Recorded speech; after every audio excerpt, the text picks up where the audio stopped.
O Galaxy S21 Ultra chegou como o mais novo celular top de linha da Samsung e tem algumas características que até então eram vistas apenas no Note 20 Ultra e em sua linha. Mas será que, no geral, o carro-chefe mais recente consegue superar o melhor smartphone Android de 2020? É isso que nós vamos conferir neste comparativo do tudocelular.com. Como bons aparelhos premium que são, S21 Ultra e Note 20 Ultra entregam um design compatível com a categoria em que estão localizados. Os dois têm traseira de vidro, mas o mais novo aposta no acabamento fosco em todas as suas tonalidades, enquanto o modelo da linha Note usa apenas na variante em cobre. O S21 Ultra trouxe um novo visual para a peça de metal integrada para abrigar as câmeras. O bloco está alinhado às beiradas e dá aparência mais limpa, no lugar de inserir um bloco solto na tampa, como faz o dispositivo do ano passado. Na frente, a Samsung manteve o estilo de Note do ano passado, com um furo discreto centralizado no painel. O leitor biométrico segue sob a tela, mas agora promete mais rapidez. As laterais curvas do Note 20 Ultra agora estão presentes no modelo mais sofisticado da linha S.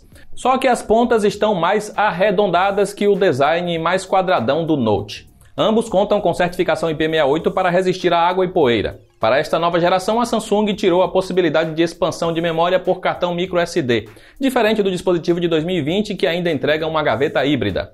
Agora, a S Pen também pode ser usada no S21 Ultra, mas ele precisa de uma capa separada para abrigar o acessório. Já o Note 20 Ultra conta com a canetinha de forma nativa. Foram evoluções visuais no mais novo, enquanto o Note ainda tem como destaque sair da caixa já com a S Pen. O comparativo começa com um empate. Para o carro-chefe deste ano, a Samsung manteve a tela Dynamic AMOLED 2X do último Note, assim como a fluidez entregue pela taxa de atualização de 120 Hz. A resolução é praticamente a mesma, com uma densidade de pixels maior que o rival deste comparativo. Por sua vez, o Note 20 Ultra ainda ostenta um aproveitamento frontal maior, de quase 92%, em um display ligeiramente maior que o aparelho mais novo. Os dois ainda entregam a 7ª geração do Gorilla Glass, que promete mais resistência a impactos. Mas a reprodução de cores do S21 Ultra evoluiu e consegue uma calibração próxima da perfeição. Os avanços de tela também impactam de forma considerável na autonomia do top recente da linha S. Aqui, o avanço trouxe benefícios suficientes ao S21 Ultra para ele ficar com o ponto. A coreana manteve o costume de entregar som estéreo nos seus tops de linha, ao usar a saída de áudio de chamadas como alto-falante secundário.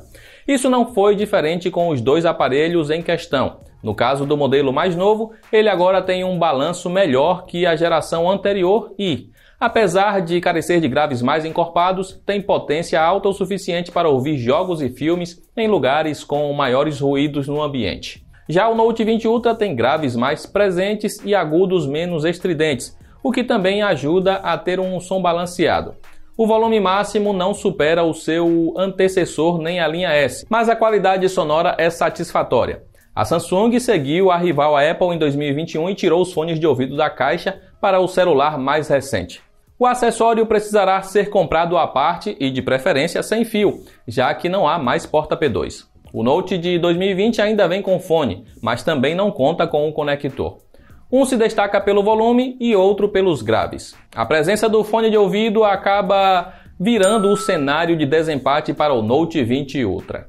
A One UI está presente em ambos os dispositivos, mas no S21 Ultra ela terá um ano a mais de atualização para uma nova versão, uma vez que o modelo é mais novo e já sai da caixa na versão 3.1. Pela primeira vez, um Galaxy da linha S ganha suporte a canetas estilos. O modelo mais novo pode utilizar a S Pen da linha Note e outros modelos futuros. Dá para escrever na tela do celular e salvar o texto em PDF ou formato do Office, mas ainda não tem todos os recursos presentes nativamente no Note 20 Ultra, como o controle da câmera com a caneta. Os gestos também ficaram de fora, ao menos por enquanto. Outra novidade que chega com a nova versão da One UI é o aprimoramento da DeX para funcionar sem necessidade de cabos com PCs, sendo diretamente pelo Wi-Fi. A fluidez do sistema funciona bem nos dois smartphones, sem problemas ao navegar em todos os recursos que entregam. Por ter um ano a mais de atualizações do sistema, o S21 Ultra leva o ponto em software. Mais um ano, a Samsung optou por trazer a sua família de flagships com a plataforma Exynos no lugar do Snapdragon. O novo 2100 prometia uma grande vantagem pela nova litografia de 5 nanômetros. Mas em desempenho não houve grande evolução na comparação com o Exynos 990 do Note 20 Ultra. O Galaxy mais novo conseguiu baixar apenas 1 segundo nos nossos testes de abertura de aplicativos em comparação com o do ano passado. O avanço maior fica por conta dos benchmarks. Tanto no Antutu como no Geekbench, o novo chipset da coreana teve grandes acréscimos de pontuação em relação ao componente mais antigo. Isso significa que o software ainda poderia explorar mais o potencial do Exynos mais novo, ainda mais por ser acompanhado de mais memória RAM e armazenamento. A maioria dos jogos rodam sem qualquer dificuldade em ambos os celulares. O destaque nos dois casos fica para a tela de 120 Hz, que tem ganhado cada vez mais títulos compatíveis para uma maior fluidez. São poucos os avanços, mas há uma ligeira vantagem para o S21 Ultra, que amplia o placar.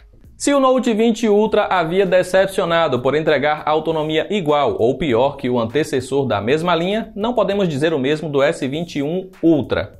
Aqui, o hardware com o novo processo de 5 nanômetros fez efeito e trouxe a maior duração de bateria em um top de linha nos testes do Tudo Celular. Isso na prática gerou uma diferença entre os dois de mais de 9 horas. Apesar de desapontar no tempo longe da tomada, o Note consegue se redimir em tempo de recarga.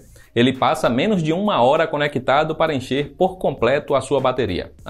E ainda vem com o carregador na caixa. O mesmo usado nos nossos testes com o S21 Ultra, que registrou quase meia hora a mais para completar o processo. A diferença larga na autonomia dá a vitória ao Galaxy mais novo em bateria. As câmeras traseiras mostraram um avanço da Samsung do ano passado para cá. O novo sensor presente no S21 Ultra consegue capturar ainda mais detalhes que o Note 20 Ultra, com cores que chegam perto da realidade e não saturam tanto como no modelo de 2020, além do HDR acertado quase sempre. Já em fotos à noite, o Note do ano passado leva a melhor por trazer um software mais redondo, mais maduro. Em contrapartida, o Galaxy mais recente acaba não tendo o mesmo desempenho com o modo noturno automático e, em especial, por falha no modo retrato nessas condições. Nada que uma correção de software possa melhorar isso no futuro. A câmera ultra-wide não teve grandes evoluções se comparada ao celular do ano passado. O que já era satisfatório manteve a boa performance. Mas agora há a vantagem do foco automático para servir também como macro, para registrar objetos mais próximos. O S21 Ultra também traz 2 câmeras teleobjetivas para entregar um zoom de 100 vezes sem tantas perdas de qualidade, como aconteciam com o Note 20 Ultra. Com um conjunto mais completo e avanços de uma geração a outra, o S21 Ultra fica com um ponto em conjunto traseiro de câmeras.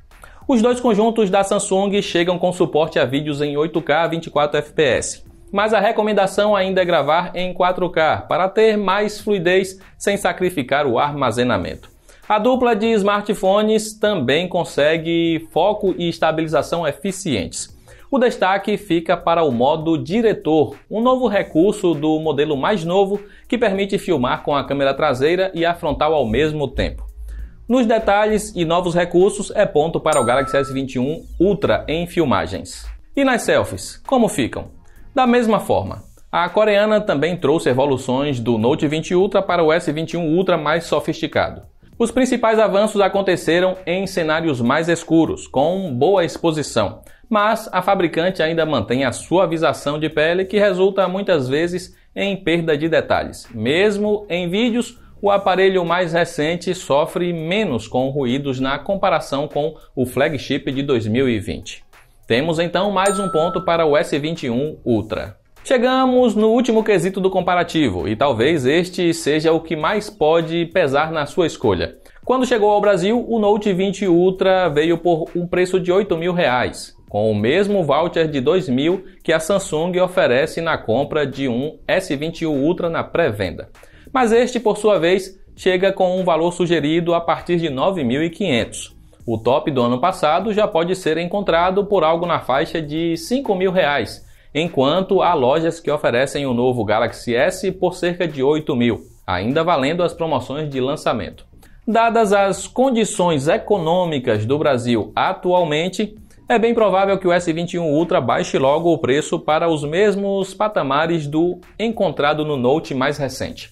Mas mesmo o Note do ano passado também tem ações promocionais que deixam uma diferença grande entre eles. Pela grande diferença de preço no mercado, o Galaxy Note 20 Ultra fica com o último ponto do comparativo.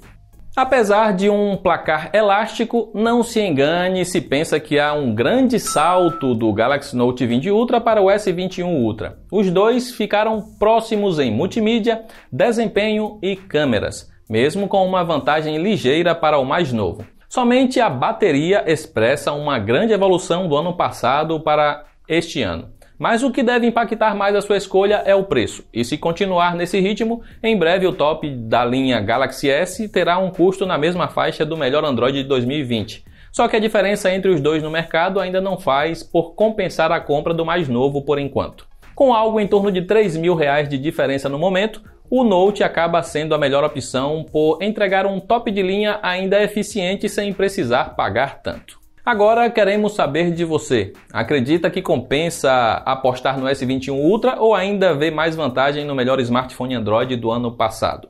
A coreana provou ter evoluído no segmento top de linha em 2021. O que você acha? Pode interagir com a gente no espaço aí para comentários. Também é possível conferir o comparativo completo em texto na página do tudocelular.com. Eu vou encerrando por aqui. Um grande abraço e até a próxima.